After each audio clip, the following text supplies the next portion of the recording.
Hello friends, good morning. Welcome to our channel Target with Lalan Sharma. Today we will discuss about motional electromotive force. आइए देखते हैं। तो जब कोई conductor uniform magnetic field में v वेग से मोशन करता है तो वह कंडक्टर नहीं रह जाता बल्कि एक बैटरी की भांति बिहेव करने लगता है। वो बैटरी बन जाता है तो उसमें प्लस माइनस आ जाते हैं, उसमें इंड्यूस्ड करंट उत्पन्न हो जाता है। तो यही हमें है, उसी का नाम है क्या? Motional electromotive force. या बोर्ड वाले बुक में दिया रहता है potential difference induced across a conductor moving in uniform magnetic field. Yes, तो इतना है। ये भी बुक में मिलता है हेडिंग, ये भी मिलता है बोर्ड वाले किताब में। तो जो जहां जरूरत पड़े बोर्ड के लिए डेरिवेशन ये बहुत जरूरी है, ध्यान दें। तो चलिए देखते हैं। यहां पे ये है कि एक कंडक्टर पी क्यू है, हम ले लिए हैं। यूनिफॉर्म मैग्नेटिक फील्ड बी है जिसका डायरेक्शन वर्टिकली डाउनवर्ड है और इस कंडक्टर की लंबाई एल है। ये कंडक्टर वी वेलोसिटी से मैग्नेटिक फील्ड में हम दाईं ओर, वी कांस्टेंट वेलोसिटी से दाईं ओर हम ले जा रहे हैं। तो हम ये भी जानते हैं कि कंडक्टर में फ्री इलेक्ट्रॉन होंगे। तो फ्री इलेक्ट्रॉन ये चार्ज है, ये नेगेटिव चार्ज है, फिर भी ये चार्ज है। तो चार्ज है, तो चार्ज जब मैग्नेटिक फील्ड में मोशन करता है तो उस पर एक मैग्नेटिक फोर्स कार्य करता है। तो मैग्नेटिक फोर्स ये है F B equal to Q vector V cross vector B. ये हम लोग जानते हैं, ये हम लोग जानते हैं। अब देखते हैं, ये चार्ज क्यू के लिए है तो यहां पे चार्ज जो हमारा है वो फ्री इलेक्ट्रॉन है, तो ई प्रयोग किया जाएगा vector V cross vector V. ये आया। यस, तो यहां पे हमारा जो है, हाँ एक चीज और देखना है यहां पे। अब ये वी तो इस साइड है और बी वर्टिकली डाउनवर्ड है, बी वर्टिकली डाउनवर्ड है। तो ये इस टाइप से है, अगर आपको दिख रहा है तो ये वेलोसिटी है, ये मैग्नेटिक फील्ड है। तो देखिए इस टाइप वी क्रॉस बी, देखिए यहां लिखा वी क्रॉस बी। तो वी और ये वी क्रॉस बी करने से ये थंब ऊपर की ओर जाता है। तो मैग्नेटिक फोर्स का डायरेक्शन ऊपर की ओर होगा। कब?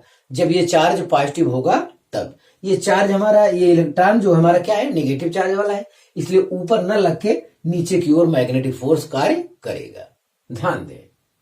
हाँ, तो इसीलिए इलेक्ट्रॉन पर हम फिगर में नीचे की ओर मैग्नेटिक फील्ड बनाए हैं। हाँ यस, इतना हो गया। तो इस फिगर में ये चीज कहना है हमें कि यहां पर V, B and L vector are mutually perpendicular हैं। ये सभी क्या है? परपेंडिकुलर हैं। तो एक चीज और कहना, वी क्रॉस बी बराबर वी बी साइन थीटा होता है। इसका अगर मैग्नीट्यूड लेना चाहें, F B equal to E V B sine theta. V cross B बराबर V B sine theta.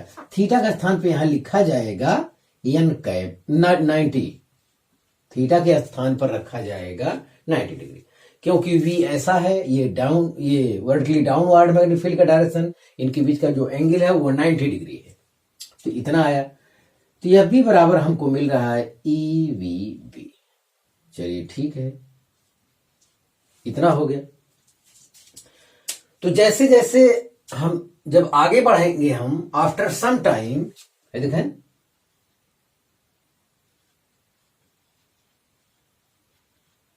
After some time, हाँ कुछ समय बाद क्या होगा? कुछ समय बाद ये होगा कि जो यहां पे ये इलेक्ट्रॉन है,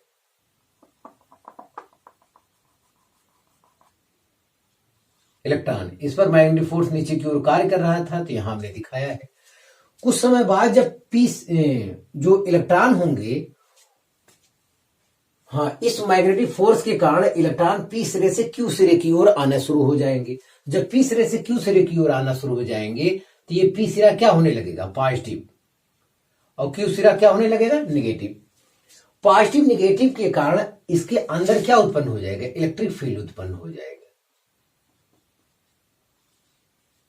पॉजिटिव निगेटिव के कारण ऊपर पी सिरा पॉजिटिव हो जाएगा, क्यू सिरा इधर निगेटिव हो जाएगा। पॉजिटिव निगेटिव के कारण यहाँ पे पोटेंशियल डिफरेंस उत्पन्न हो जाता है।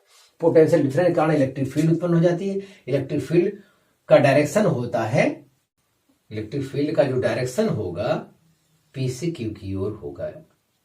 यस। अब कोई चार्ज मतलब ये निगेटिव चार्ज, अगर कोई चार्ज इलेक्ट्रिक फील्ड में स्थित है तो उस पर इलेक्ट्रिक फोर्स कार्य करता है, और इलेक्ट्रिक फोर्स का जो डायरेक्शन होता है अगर वो पॉजिटिव चार्ज है तो इलेक्ट्रिक फील्ड के डायरेक्शन में कार्य करता है, अगर नेगेटिव चार्ज है तो इलेक्ट्रिक फील्ड के अपोजिट डायरेक्शन में कार्य करता है। तो हमारा ये इलेक्ट्रॉन तो नेगेटिव चार्ज है और इलेक्ट्रिक फील्ड पी से क्यू की ओर है उसका डायरेक्शन, तो हम उसके अपोजिट डायरेक्शन में इलेक्ट्रिक फोर्स कार्य करेगा। ये है एफ ई, इलेक्ट्रिक फोर्स है। जैसे जैसे चालक जो है आगे बढ़ेगा पी सिरे से क्यू सिरे की ओर फ्री इलेक्ट्रॉन नीचे की ओर आते रहेंगे तो ये प्लस पी वाला सिरा पॉजिटिव ज्यादा होगा और क्यू सिरा नेगेटिव भी उतना ज्यादा होगा, मतलब पोटेंशियल डिफरेंस ज्यादा होगा, इलेक्ट्रिक फील्ड शक्तिशाली होगा। इलेक्ट्रिक फील्ड शक्तिशाली होगा तो जाहिर इलेक्ट्रिक फोर्स का मान भी अब क्या रहेगा, टाइम के साथ बढ़ता चला जाएगा। इलेक्ट्रिक फोर्स का मान भी टाइम के साथ बढ़ता चला जाएगा। और एक स्थिति ऐसी आएगी बाद में कि जब जो है इलेक्ट्रिक फोर्स का मान, जब इलेक्ट्रिक फोर्स का मान क्या हो जाएगा, मैग्नेटिक फोर्स के बराबर हो जाएगा, ऐसा स्थिति आएगा।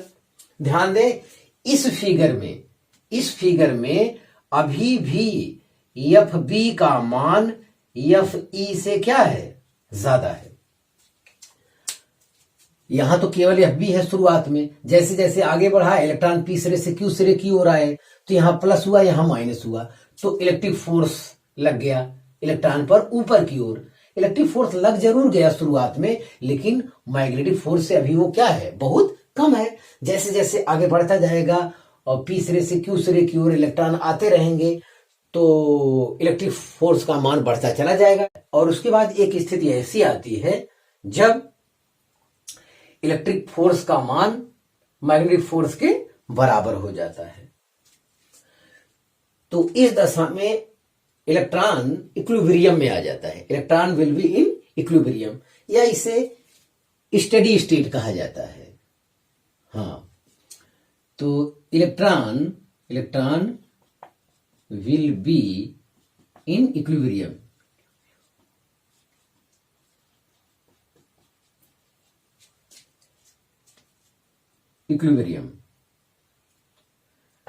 तो इसमें इलेक्ट्रॉन साम्यावस्था इक्विलिब्रियम में आ जाता है।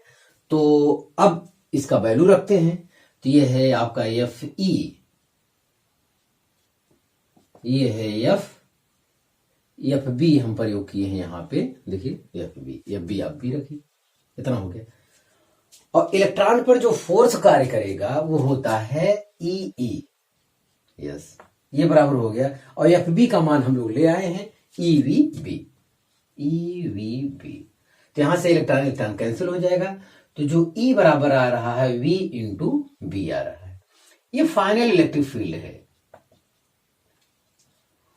फाइनल मतलब ई का मान जो ये फाइनल है, अधिकतम जितना होना था, मतलब टोटल इलेक्ट्रॉन पी सिरे से क्यू सिरे की ओर आ चुके हैं।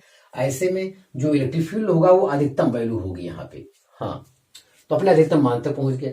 इस दशा में अब हमें ज्ञात करना है पोटेंशियल डिफरेंस, कंडक्टर के बीच पोटेंशियल डिफरेंस कितना हुआ होगा। तो potential difference delta V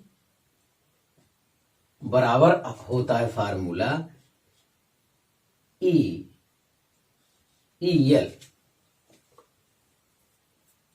L होता है। यस, तो ई का मान ऊपर आ चुका है, तो इस हम रखते हैं, तो ये हो जाएगा VBL।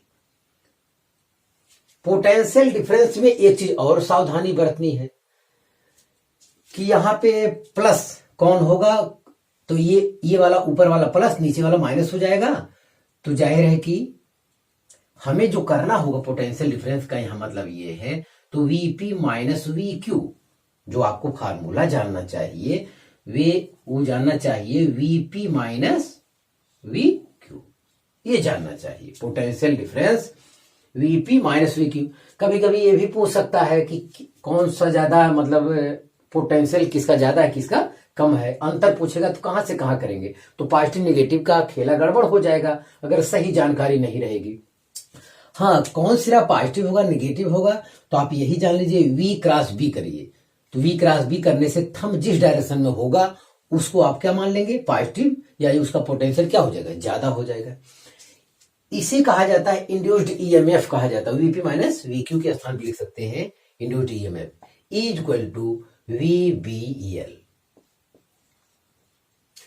तो यहां एक चीज ये लिखेंगे, this formula is valid when VB and L are mutually perpendicular. This formula is valid when VB and L vector are mutually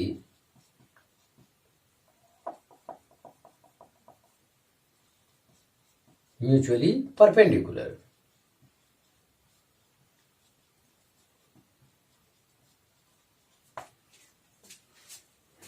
तो ये चीज आपकी जानकारी होना चाहिए। ये फार्मूला तब के लिए है जब ये VB और L क्या हो, आपस में परपेंडिकुलर हो, तब के लिए ये फार्मूला सत्य है। तो बोर्ड वाले बच्चों के लिए ये बहुत डेरिवेशन बहुत जरूरी है, एक बार और वो देख लें। तो एक कंडक्टर है, यूनिफॉर्म मैग्नेटिक फील्ड में रखा हुआ है और मैग्नेटिक फील्ड का डायरेक्शन वर्टिकली डाउनवर्ड है और इस कंडक्टर का लेंथ है L। हाँ, और ये डेरिवेशन तब के लिए है जब vector V B and L are mutually perpendicular हो। तो अब कंडक्टर को हम V वेग से राइट हैंड साइड में, V कांस्टेंट वेलोसिटी से राइट हैंड साइड में मोशन कराते हैं। तो हम ये भी जानते हैं कि कंडक्टर में फ्री इलेक्ट्रॉन होते हैं, तो कंडक्टर के साथ फ्री इलेक्ट्रॉन भी मोशन करेगा। फ्री इलेक्ट्रॉन मतलब वो नेगेटिव चार्ज है। जब कोई चार्ज यूनिफॉर्म मैग्नेटिक फील्ड में मोशन करता है तो उस पर मैग्नेटिक फोर्स कार्य करता है। तो मैग्नेटिक फोर्स का जो फार्मूला होता है Fb equal to Q V cross B होता है। यस, यहां है। तो चूंकि ये है इलेक्ट्रॉन, तो अगली लाइन में क्यू के स्थान क्या लिख दिया, इलेक्ट्रॉन। अगर ये पॉजिटिव चार्ज होता तो ये V और B अंदर की ओर, तो V क्रॉस B करने से मैग्नेटिक फोर्स का डायरेक्शन ऊपर की ओर आता। कब, जब ये पॉजिटिव चार्ज होता तब। लेकिन ये नेगेटिव चार्ज है तो उसके अपोजिट डायरेक्शन में मैग्नेटिक फोर्स कार्य करेगा। अब कंडक्टर के भीतर फ्री इलेक्ट्रॉन पर मैग्नेटिक फोर्स नीचे की ओर कार्य करता है, जिससे P सिरे से इलेक्ट्रॉन Q सिरे की ओर आना शुरू हो जाते हैं। तो P सिरा पर पॉजिटिव चार्ज और Q सिरे पर नेगेटिव चार्ज हो जाता है। इसके कारण कंडक्टर के अंदर इलेक्ट्रिक फील्ड उत्पन्न हो जाता है जिसका डायरेक्शन P से Q की ओर होता है। अब फ्री इलेक्ट्रॉन पर इलेक्ट्रिक फोर्स भी कार्य करेगा,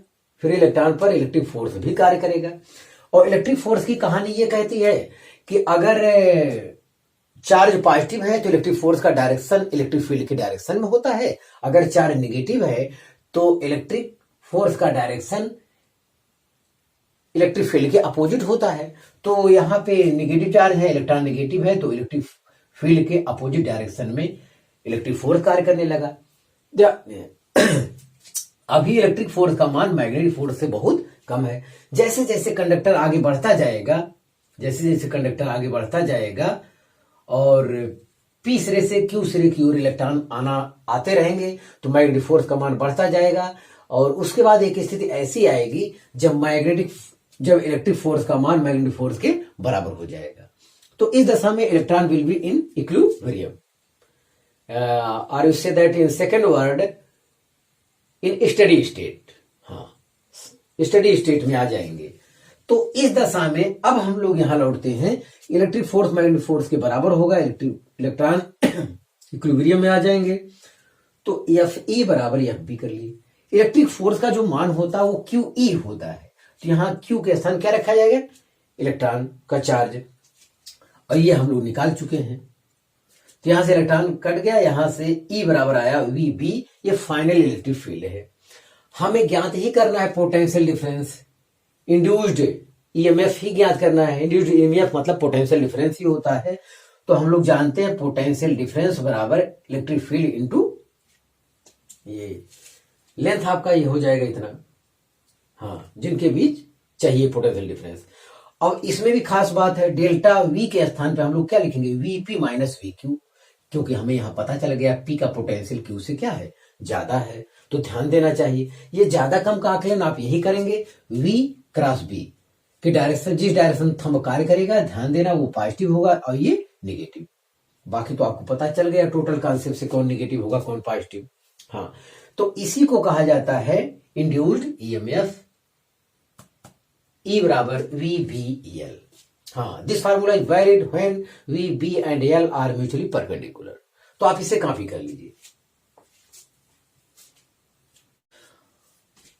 हाँ देखें, मोशनल इलेक्ट्रोमोटिव फोर्स का डेरिवेशन एक और मेथड से, मेथड सेकेंड, फैराडेज लॉ। तो फैराडे लॉ में क्या होता है, फ्लक्स में परिवर्तन होता है, उसके कारण EMF प्रोड्यूस होता है। तो उस कंसेप्ट का भी सहारा लिया जाए। यस, तो इसमें होता है कि माना U आकार का एक कंडक्टर है और यह यूनिफॉर्म मैग्नेटिक फील्ड में स्थित है और मैग्नेटिक फील्ड का डायरेक्शन वर्टिकली अपवर्ड है। यस, इस कंडक्टर पर, U आकार के कंडक्टर पर एक अन्य कंडक्टर PQ है जो V वेग से दाईं ओर मोशन कर रहा है। V कांस्टेंट वेग से दाईं ओर मोशन कर रहा है और ये फ्रिक्शनलेस है। जो PQ है विदाउट फ्रिक्शन के वो मोशन कर रहा है, किसी प्रकार का कोई फ्रिक्शन नहीं है ऐसा माना गया है, मोशन कर रहा है। अब कंडक्टर यहां से यहां तक जाता है, तो यहां से यहां तक जाता है तो हम देख रहे हैं जब कंडक्टर यहां था PQ, तो इतनी मैग्नेटिक फील्ड लाइन अंदर जा रही थी। अब ये PQ यहां चला गया, चलिए इसका symbol P dash Q dash कर देते हैं। जब symbol P dash Q dash कर देते हैं, कंडक्टर यहां इस पोजीशन से इस पोजीशन पर पहुंच गया, तो ऐसे केस में अब ज्यादा संख्या में फील्ड लाइन अंदर जा रही है, मतलब फ्लक्स इंक्रीज करा गया। फ्लक्स इंक्रीज करने के कारण इसमें क्या होगा, इंड्यूस्ड EMF उत्पन्न होगा, फिर इंड्यूस्ड करंट आएगा। तो यही हमको बताना है। तो यहां से यहां तक जाने में एरिया का चेंज हो रहा है, ध्यान दें। हाँ, लेट इन टाइम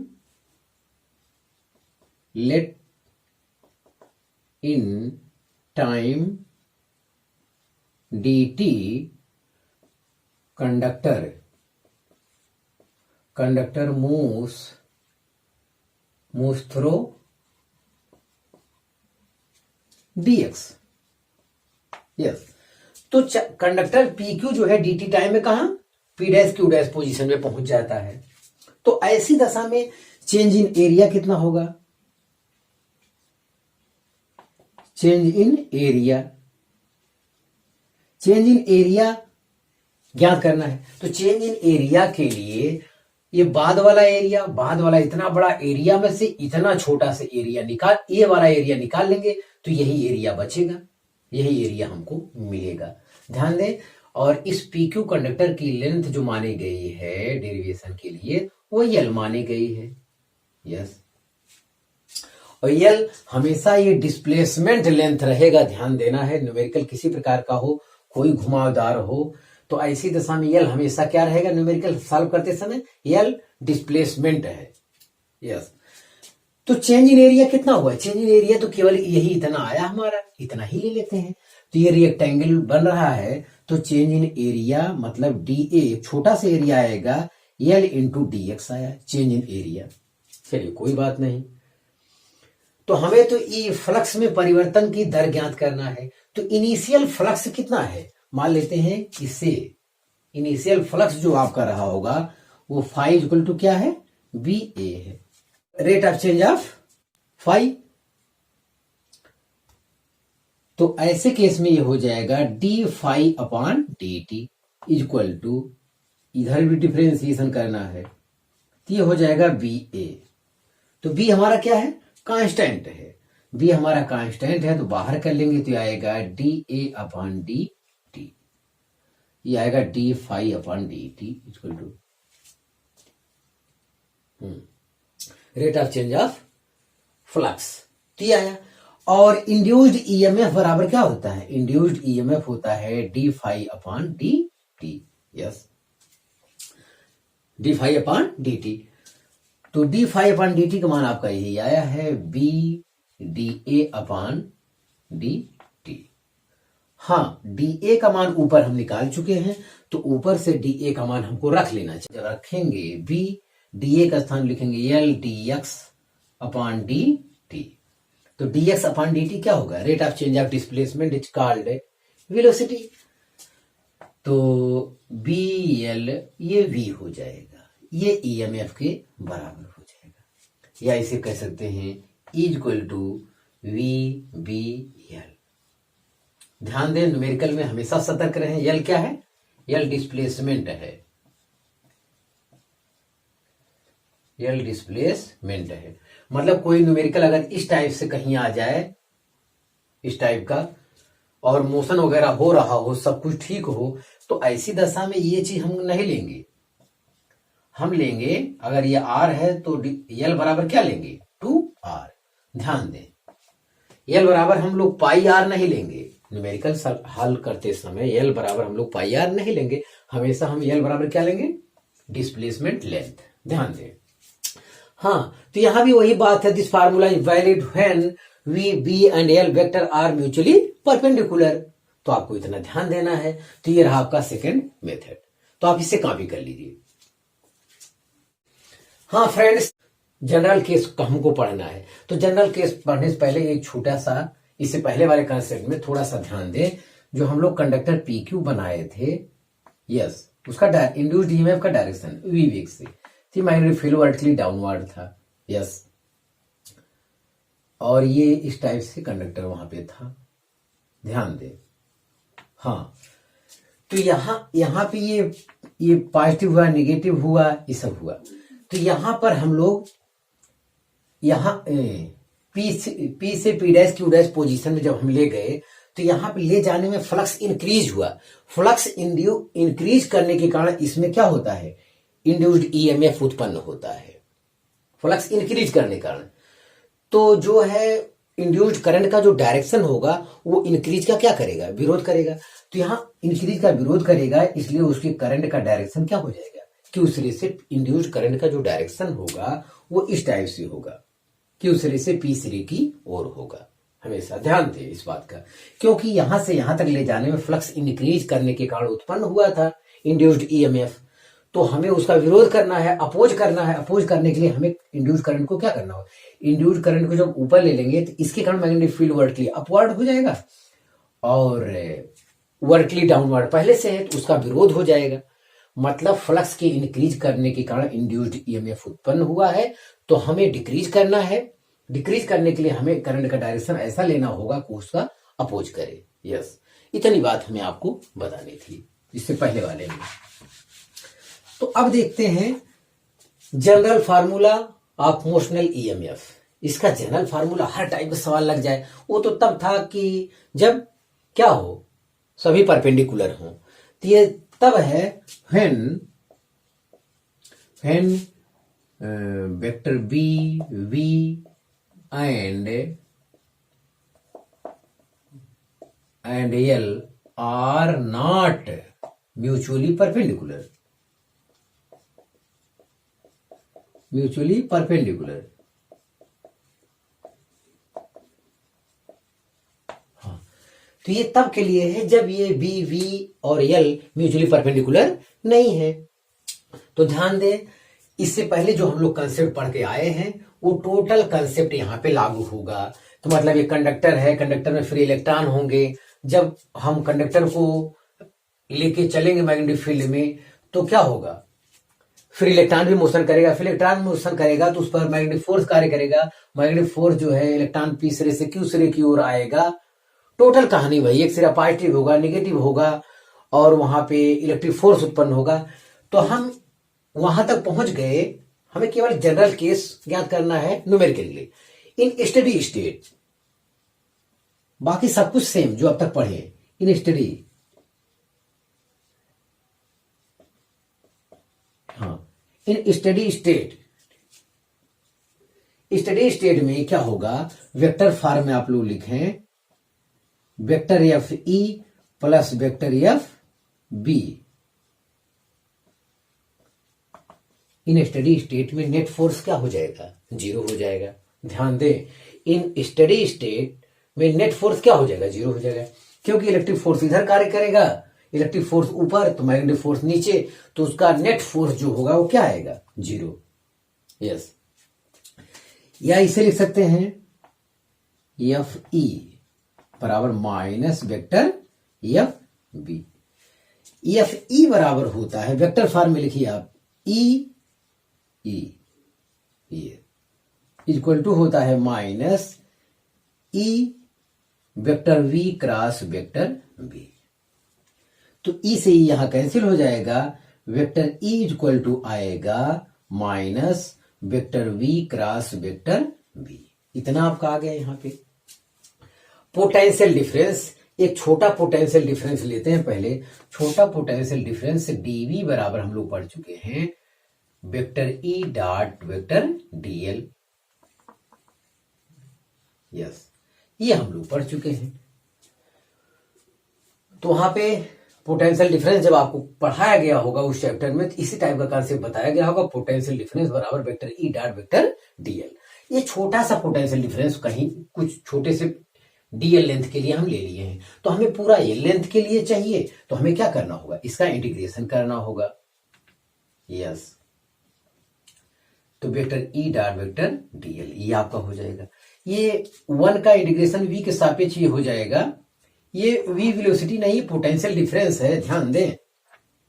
ये क्या है, पोटेंशियल डिफरेंस है। तो पोटेंशियल डिफरेंस, तो ये यहां आ जाएगा क्या, डेल्टा v। डेल्टा v मतलब v आएगा तो v1 v2 कुछ लिमिट लगाएंगे, v2 माइनस v1 करेंगे तो क्या आएगा, डेल्टा v। ये मतलब छोटा सा पोटेंशियल डिफरेंस है और ये पूरा पोटेंशियल डिफरेंस है एल लेंथ के लिए। चलिए ठीक है। यहां पे थोड़ा अब इलेक्ट्रिक फील्ड, इलेक्ट्रिक फील्ड की ये फाइनल स्टेट है। ये कौन है, फाइनल, ये फाइनल है। फाइनल का मतलब अधिकतम इलेक्ट्रिक फील्ड जितना होना था हो गया है, अब ये इंक्रीज करने वाला नहीं है, मतलब ये कांस्टेंट है। तो ये चीज यहां पे हम रखना चाहेंगे। यस, हाँ, इस फार्मूले में यहां पहले से निगेटिव था, इस फार्मूले में यहां पहले से निगेटिव था। आप ध्यान दें, DV equal to minus E D L, माने पहले से निगेटिव था। अब यहां पे ई की वैल्यू हमें रखना है, ई की वैल्यू ये रखना है, तो ये भी निगेटिव है, ये भी निगेटिव है, तो निगेटिव का झंझट खत्म। चलिए, ई के स्थान पे हम रख रहे हैं vector V cross vector B dot क्या, डीएल। और वी क्रॉस बी यहां पे कांस्टेंट है, वी क्रॉस बी यहां कांस्टेंट है। तो कांस्टेंट है तो कांस्टेंट को हम बाहर निकाल सकते हैं। तो बाहर जब निकालेंगे तो vector v cross vector b, ध्यान दें, डीएल डीएल डीएल अंत में क्या हो जाएगा, पूरा एल वेक्टर हो जाएगा। आज से potential difference v equal to इतना करेंगे आप लोग, या इंड्यूस्ड ईएमएफ ई के रूप में आप इसे याद रखेंगे, vector v cross vector b dot DL. अब इसकी सहायता से जितने न्यूमेरिकल हैं सब आपके सॉल्व आसानी से हो जाएंगे। तो ये फार्मूला हमेशा के लिए वैलिड है, हमेशा के लिए वैलिड है। कब, जब v b and l are not mutually perpendicular. तो ये चीज जो हम आपको बताए हैं प्रॉब्लम सॉल्व करने के लिए बताए हैं, इससे हर टाइप का प्रॉब्लम सॉल्व होगा।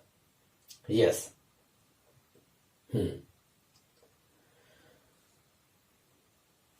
तो आप इसे कॉपी कर लीजिए। हाँ फ्रेंड्स, लास्ट में देखा जाए find motional EMF in conductor सोन। तो कुछ कंडीशन हम दिखाए हैं आपके लिए, और हम जो अभी मोशनल ईएमएफ का जो फार्मूला लिखे, E equal to vector V cross vector B dot L vector, ये हमने आपके लिए लिखा। लास्ट में v क्रॉस b करना है, लास्ट में डॉट करना है, और डॉट क्या होता है, स्केलर फॉर्म होता है, इसीलिए ई स्केलर है। यहां भी पोटेंशियल डिफरेंस जो है स्केलर क्वांटिटी है। अब ध्यान दें, ये तो केस ऐसा है यहां पे L vector, V vector, B vector सब क्या है, परपेंडिकुलर है। तो जाहिर है कि इसका आंसर हमें मालूम है, ई बराबर वी बी एल। लेकिन इस फार्मूले की सहायता से समझ लिया जाए कैसे सही है। चलिए देखते हैं, शुरू करिए। ये आपका v है और ये b नीचे की ओर, तो v cross b, v cross b, तो वी बी साइन 90, यहां हम लोग लिखेंगे V B sine 90, N cap unit vector लगाते हैं। अब यहां हो गया क्या, डॉट। अब यहां पे ये देखना है आपको, अब यहां पे समझना है। आपने तो कर दिया ये इस टाइप से, देखिए अगर आपको दिख रहा है तो ये है वी बी, तो v क्रॉस b, तो हमारा v क्रॉस b जो वेक्टर आ रहा है ये ऊपर की ओर आ रहा है। v क्रॉस b वेक्टर आपका इस टाइप से आ रहा है, ये आपका आ रहा है v क्रॉस b का डायरेक्शन है। और l वेक्टर का डायरेक्शन भी क्या है, जो l वेक्टर है वो भी इसी डायरेक्शन में है। v क्रॉस b का डायरेक्शन ये ऊपर की ओर हो रहा है, v क्रॉस b का डायरेक्शन ऊपर की ओर हो रहा है और l वेक्टर भी उसी पैरेलल में है। तो इनका डायरेक्शन क्या है, ऊपर की ओर, एल वेक्टर डायरेक्शन ऊपर की ओर, तो इतना। अब इसे आप वेक्टर मानिए, इसे वेक्टर, दो वेक्टरों का आप डाट लीजिए। तो वी बी साइन 90 माने होता V B N cap unit vector है। इसका मैग्नीट्यूड जैसे ए डॉट बी बराबर ए बी कास थीटा करते हैं, वैसे इनकी दोनों का डाट करना। तो ये हो गया वी बी एल क्या, कास जीरो मान कितना होता है, 1, तो आएगी वी बी एल किसके बराबर, ई बराबर। तो आपको ये तो आप जानते थे, तो ये फार्मूला लगाया कैसे जाए इसके लिए हम मेहनत कर रहे हैं आपके लिए, ध्यान दें। आप यहां देखिए ये v है ये b है, तो v क्रॉस b का ये डायरेक्शन है और इसी डायरेक्शन में आपका लेंथ वेक्टर है, तो उनके बीच एंगल जो बनता है वो 0 बनता है। लेंथ वेक्टर के लिए अपनी सुविधा के अनुसार ऊपर की ओर नीचे की ओर मान सकते हैं, लेकिन हम तो यही कहेंगे कि आप लेंथ वेक्टर उधर मानिए जिधर एंगल छोटा बनता हो, हाँ जिधर एंगल छोटा बनता हो। v क्रॉस b का जो डायरेक्शन होगा एल का डायरेक्शन, उनके बीच जो छोटा एंगल होगा उसी डायरेक्शन में, जिधर भी छोटा एंगल बने उसी डायरेक्शन में लेना चाहिए। आंसर सबसे आएगा, यस, हाँ आंसर सबसे आएगा, ध्यान दें। तो ये उसी डायरेक्शन में है, तो यहां से ये आपको मिल गया cos 0। अब आइए सेकंड वाले केस में यहां समझते हैं यहां क्या होगा। तो ये लंबवत वाला केस था, इसका आंसर हम जानते थे। अब यही फार्मूला यहां अप्लाई करते हैं। यहां देखिए बी वाला दूसरे टाइप का केस। अब इस तीनों फिगर में हम कोई न कोई किसी के पैरेलल है। तो यहां पे देखिए ये मैग्नेटिक फील्ड का डायरेक्शन हो गया आपका, और इसी डायरेक्शन में कंडक्टर वी वेग से चल रहा है, तो वी और बी क्या हो गए, पैरेलल हो गए, और ये आपका ये हो गया इस टाइप से। अब यही फार्मूला यहां भी अप्लाई करना है, तो चलिए अप्लाई करते हैं, देखते हैं कैसे होता है। तो E बराबर है vector V cross vector B dot L। चलिए करते हैं, तो V क्रॉस B। अब बताइए V भी इसी डायरेक्शन में, B भी इसी डायरेक्शन में, तो V B साइन 0 हो जाएगा, तो V B sine 0 n cap dot L vector है, रहने दीजिए। तो साइन 0 का मान 0 होता है, साइन 0 का मान क्या होता है, 0। तो इतना टोटल 0 n कैप आ जाएगा। जब उनका डॉट गुणन करेंगे 0 n कैप का मैग्नीट्यूड 0 होगा, 0 गुणे एल गुणे चाहे जितना कोण बनाएगा उतना, 0 गुणे एल कास थीटा, हाँ। तो ये क्या आ जाएगा, अंत में क्या आएगा, ईएमएफ 0 आपका आ जाएगा। साइन 0 मान 0 होने की वजह सब 0 हो जाएगा। अब एल वेक्टर और अगले वाले के बीच के एंगल का कोई मतलब नहीं रह गया, ध्यान दें। तो इस केस में यहां पे ये आपका हुआ। अब देखिए यहां पे देख रहे हैं इसका दूसरे टाइप में, अब की बार देख रहे हैं हम कंडक्टर जो आपका है, ये कंडक्टर मैग्नेटिक फील्ड के परपेंडिकुलर जा रहा है। तो यहां पे हम क्या मानेंगे, यहां पे ये मान रहे हैं इस सवाल में तो क्या है, vector V parallel vector B आया, इसके कारण ईएमएफ 0 हो, दो वेक्टर यहां पैरेलल है। E equal to vector V cross vector B equal to vector V cross vector B dot L vector. चलिए ये देखते हैं, तो v क्रॉस b, v इधर b इधर, तो यार इनके बीच 90, तो v क्रॉस b यहां तो ठीक हो जाएगा, v b साइन 90। चलिए कोई बात नहीं, ये ना कैप लग गया लास्ट में रहा। अब देखिए, यहां देखिए ये v है ये b है, अब इसका डायरेक्शन देखिए, v क्रॉस b लेना हमको, v क्रॉस b लेंगे तो इसका डायरेक्शन क्या आएगा, इनवर्ड आएगा, इनवर्ड। v क्रॉस b का डायरेक्शन जो होगा वो अंदर की ओर आएगा, अंदर की ओर, अंदर की ओर आएगा। v क्रॉस b अंदर की ओर हो गया, ये अंदर की ओर हो गया, और एल वेक्टर क्या होगा आपका, ऐसे हो गया, और इनके बीच कोण एंगल कितना हो गया, 90 हो गया, इनके बीच 90 हो गया, तो खत्म हो जाएगा, तो ये हो जाएगा VBL cos 90। इसको आप एक वेक्टर मानिए, इसको आप मान लीजिए P, मान लीजिए P डॉट L मान लीजिए, तो PL cos 90, cos 90 आपको पता चल गया होगा कहां से आए, cos 90 मान 0, तो यहाँ पे E बराबर फिर आ गया क्या, 0। चलिए तीसरे और लास्ट फिगर में हम लौटते हैं। तीसरे में यहाँ क्या कौन कौन पैरेलल हो रहे हैं, यहाँ L vector parallel B vector हो रहा है इस केस में, मतलब दो पैरेलल अब भी है। अब देखते हैं क्या होता है, फिर यही फार्मूला लगाते हैं, E equal to vector V cross vector B dot L। इससे क्या है, कोई भी सवाल आपका गलत नहीं होगा, आप सफाई से पूरी जानकारी रखेंगे। देखते हैं, तो ये V है ये B है, V और B इनके बीच कितना है 90, तो चलिए यहां भी लिख देते हैं क्या, VB साइन 90, ये ना कैप लगा दिया, डॉट L वेक्टर। अब फिर यहां देखिए, ध्यान से देखिए, हाँ तो VB ऐसे है, कंडक्टर V वेग से जा रहा है, B इधर है, तो V cross B vertically downward, यहां भी डायरेक्शन क्या है, वर्टिकली डाउनवर्ड है, यहां पे जो है डायरेक्शन वर्टिकली डाउनवर्ड है। V क्रॉस B एक वेक्टर है जिसकी दिशा अंदर की ओर है, चलिए ठीक है, जिसकी दिशा अंदर की ओर है। और L वेक्टर कैसा है, L वेक्टर ऐसा हो रहा है, देखिए L वेक्टर आपका ऐसा हो रहा है, तो ये V क्रॉस B करते हैं, तो V क्रॉस B का एक वेक्टर होगा जिसका डायरेक्शन अंदर की ओर होगा, और L वेक्टर ये है, इनके बीच फिर 90। अब इनके बीच हमको क्या करना है, डॉट करना है, और डॉट में A डॉट B बराबर AB cos थीटा होता है, cos 90 आ जाएगा यहाँ फिर, तो फिर यहाँ वही केस हो रहा है 90 वाला, तो ये हो जाएगा VBL cos 90, और cos 90 का मान हम लोग जानते हैं 0, cos 90 का मान हम लोग जानते हैं 0, तो ये आपका आया।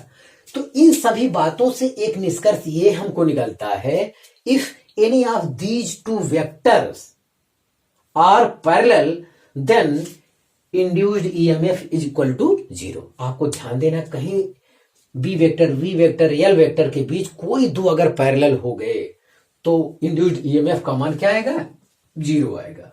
इस केस के लिए इतना हो गया, B वाले में जो 3 बताए गए इसके लिए हो गया, और ए तो अकेला है बेचारा, अगर ये परपेंडिकुलर है तो कोई बात नहीं, तो परपेंडिकुलर के लिए E इक्वल टू VBL होता ही है, तो आप इसे कॉपी कर लीजिए। तो हाँ विद्यार्थी, आज बस इतना ही, आप मेहनत से पढ़ाई करते रहें, ऑल द वेरी बेस्ट।